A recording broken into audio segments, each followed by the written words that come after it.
Saya Arung Palaka, merupakan Sultan Bone ke-15 yang berkuasa antara tahun 1672 hingga 1696 Masehi.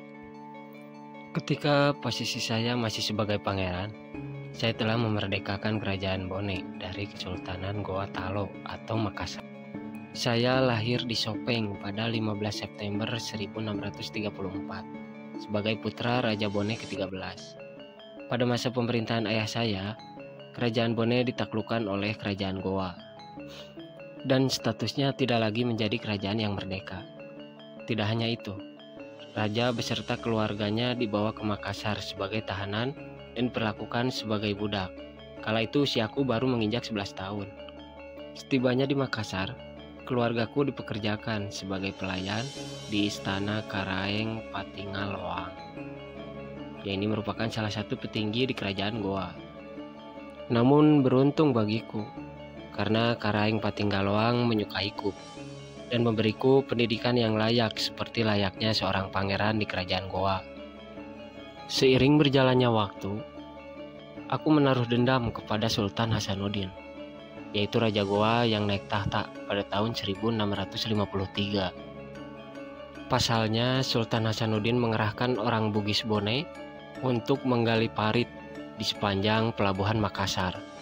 Hal itulah yang menggugah diriku untuk membebaskan rakyatku dari pekerjaan paksa ini. Pada tahun-tahun berikutnya, aku pun mendapat peluang emas untuk melarikan diri ke Batavia bersama para pengikutku untuk bertemu petinggi VOC. Sesampainya di Batavia, aku pun disambut baik oleh VOC. Hingga akhirnya aku pun bertemu dengan Cornelis Spelman dan juga Kapitan Jangker. Bersama dengan mereka, aku pun mulai membuktikan bahwa diriku adalah sosok yang dapat diandalkan dan dapat menguntungkan VOC. Aku pun bahkan membantu VOC dalam menaklukkan berbagai wilayah di Nusantara. Dan puncaknya pada tahun 1666,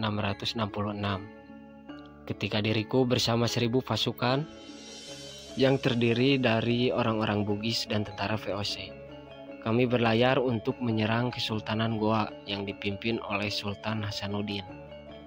Kami bertempur dengan Kesultanan Makassar hingga 1 tahun lebih lamanya, dan membuat Sultan Hasanuddin akhirnya menyerah dan terpaksa menandatangani perjanjian Bongaya.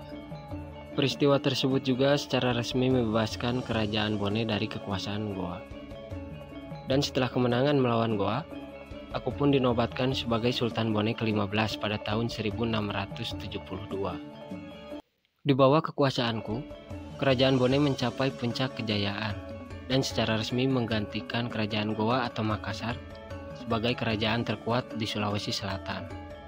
Selama periode kekuasaanku, aku pun mampu memakmurkan rakyatku dengan potensi yang beragam, seperti dalam bidang pertanian, perkebunan, dan kelautan. Bahkan kekuatan militer pasukanku juga semakin kuat. Dan untuk memastikan dominasinya di Sulawesi Selatan, aku pun melakukan serangkaian kampanye militer. Hingga akhirnya aku berhasil mempersatukan kerajaan-kerajaan Bugis berada di bawah satu kepemimpinan. Meskipun diriku sangat berjasa sebagai pahlawan Bone, namun banyak juga yang menganggap diriku sebagai pengkhianat karena telah bekerja sama dan membantu VOC, yang notabene-nya adalah penjajah asing untuk menyerang Makassar.